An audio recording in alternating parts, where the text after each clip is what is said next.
नमस्कार, मैं हूं पूजा सिंह और आप देख रहे हैं राजपथ उत्तर प्रदेश। दोस्तों, मिल्कीपुर विधानसभा चुनाव के लिए पूरी तरीके से रण तैयार हो चुका है। जी हां, सभी पार्टियां पूरी ताकत के साथ उतर चुकी हैं मैदान में और नामांकन भी शुरू हो चुके हैं। 5 फरवरी को यहां पर वोट डाले जाएंगे और 8 फरवरी को उसका नतीजा आएगा। भारतीय जनता पार्टी, समाजवादी पार्टी और आज़ाद समाज पार्टी ये मुख्य रूप से मैदान में है, चुनावी मैदान में मिल्कीपुर के। बसपा यहाँ चुनाव नहीं लड़ रही है। बसपा ने पहले मना कर दिया था कि उसके उपचुनाव वो नहीं लड़ेगी किसी भी तरीके का। तो मिल्कीपुर उपचुनाव से बसपा ने दूरी बना ली। अब बचते हैं यहाँ पर भारतीय जनता पार्टी, समाजवादी पार्टी और आज़ाद समाज पार्टी। जैसा कि मैंने आप लोगों से कहा था, जब मैंने मिल्कीपुर की जो चुनावी डेट थी उसकी घोषणा जिस दिन हुई थी उस दिन वीडियो किया था।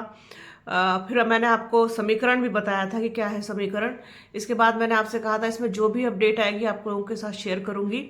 तो उसी वादे के मुताबिक मैं लेकर के आई हूँ।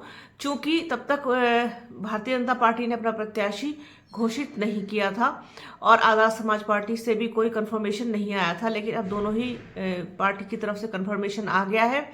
भारतीय जनता पार्टी ने यहाँ पर अजीत प्रसाद के सामने उतारा है चंद्रभानु पासवान को और आज़ाद समाज पार्टी ने सूरज पासी को मैदान में उतारा है। बड़ा दिलचस्प और रोचक मुकाबला देखने को मिलेगा मिल्कीपुर में। मिल्कीपुर अब किसी के लिए बहुत आसान नहीं रह गया है।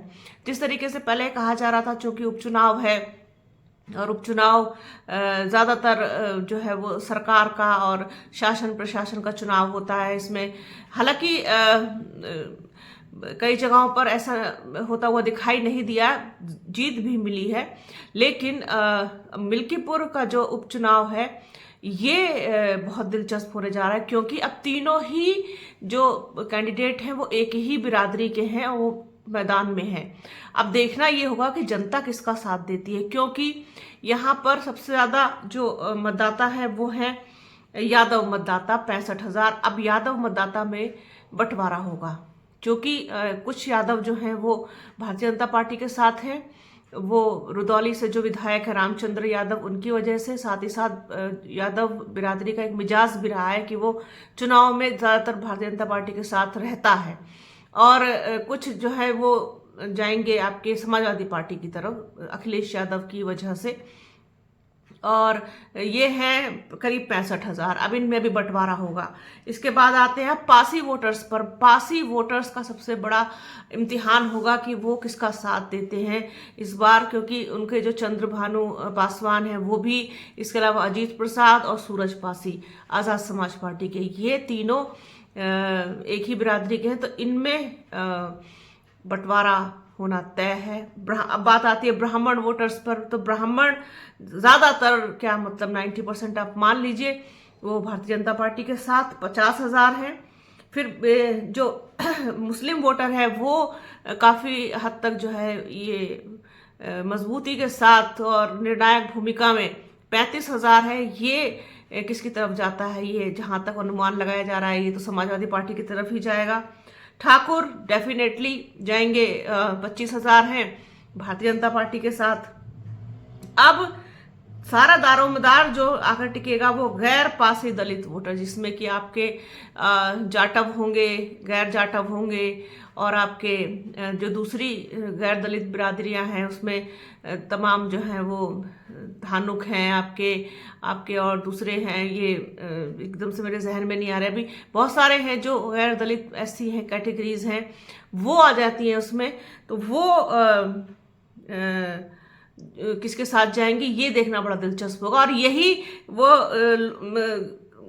वोटर्स हैं गैर पासी दलित जो पूरा समीकरण इधर से उधर करेंगे, क्योंकि यादव में बंटवारा है, पासी में बंटवारा है और गैर पासी दलित में भी बंटवारा है, क्योंकि यहाँ पर आज़ाद समाज पार्टी भी चुनाव लड़ रही है। इस चीज़ को नहीं भूलना चाहिए। अब देखने वाला सीन होगा और देखना दिलचस्प भी होगा कि 8 फरवरी को क्या नतीजा आएगा और किसको कितना वोट मिला, किसको किसका कितना वोट मिला, ये देखना भी दिलचस्प होगा। तो तो कौन किसका खेल बिगाड़ेगा ये कहा नहीं जा सकता। अभी से अगर कोई ये कहे कि ये भारी वो भारी, ये सब कुछ नहीं है। अभी सारा जो है वो वोट के समीकरण पर, आप देख रहे होंगे किस तरीके से मेन स्ट्रीम मीडिया पर भी दिन रात मिल्कीपुर को लेकर के जबरदस्त बहस चल रही है कि कौन जीतेगा मिल्कीपुर को। तो इतना आसान ना तो भारतीय जनता पार्टी के लिए है, ना समाजवादी पार्टी के लिए है, ना आजाद समाज पार्टी के लिए है। सबकी राह मुश्किल है और सबकी राह आसान है। इसीलिए ये कहा जा रहा है कि मिल्कीपुर जो चुनाव है वो बेहद दिलचस्प है, बहुत इंटरेस्टिंग चुनाव है। अब यहाँ पर वोटर्स क्या करते हैं, किसके साथ खड़े होते हैं, सारा दारोमदार इस पर है। लेकिन मोटा मोटा अंदाजा जो लगाया जा रहा है ये कि जो है पासी वोटर्स में बंटवारा, यादव वोटर्स में बंटवारा, गैर दलित वोटर में जो एससी हैं, गैर पासी जो दलित हैं उनमें बंटवारा, तो ये सारी चीजें किसके फेवर में खड़ी होंगी और बाकी बिरादरियां किसके साथ जाएंगी, ये उस पर निर्भर करता है। अगर ब्राह्मण, ठाकुर, चौरसिया, वैश्य ये सब जाते हैं भारतीय जनता पार्टी के साथ पूरी तरीके से ऑब्वियसली जाएंगे, तो Muslim voter, Pasi voter, Yadav voter, गैर पासी दलित वोटर ये अगर समाजवादी पार्टी के साथ जाते हैं तो वो उसको मजबूत कर सकते हैं। उधर आजाद समाज पार्टी खेल खराब कर सकती है, तो समाजवादी पार्टी का या फिर भारतीय जनता पार्टी में से, इन दोनों में से किसी एक का खेल तो वो खराब करेगी ही करेगी। तो बड़ा दिलचस्प मुकाबला है मिल्कीपुर का, तो इस पर नजरें हमारी बनी हुई हैं। इसमें आगे और कुछ भी अपडेट मिलेगा तो वो भी आपके साथ शेयर करेंगे। तो बने रहिए हमारे चैनल के साथ। हमारे चैनल को लाइक कीजिए, शेयर कीजिए, सब्सक्राइब कीजिए, बेल आइकन घंटी जैसी आकृति जरूर दबाइएगा जिससे कि आने वाले वीडियो का नोटिफिकेशन आपको मिल सके। वीडियो को प्लीज पूरा देखिएगा, ज्यादा से ज्यादा शेयर कीजिएगा। अपना और अपनों का बहुत ख्याल रखिए। जल्द मिलूंगी आपसे एक नए वीडियो में, एक नए मुद्दे के साथ, एक नई चर्चा में। तब तक के लिए जय हिंद।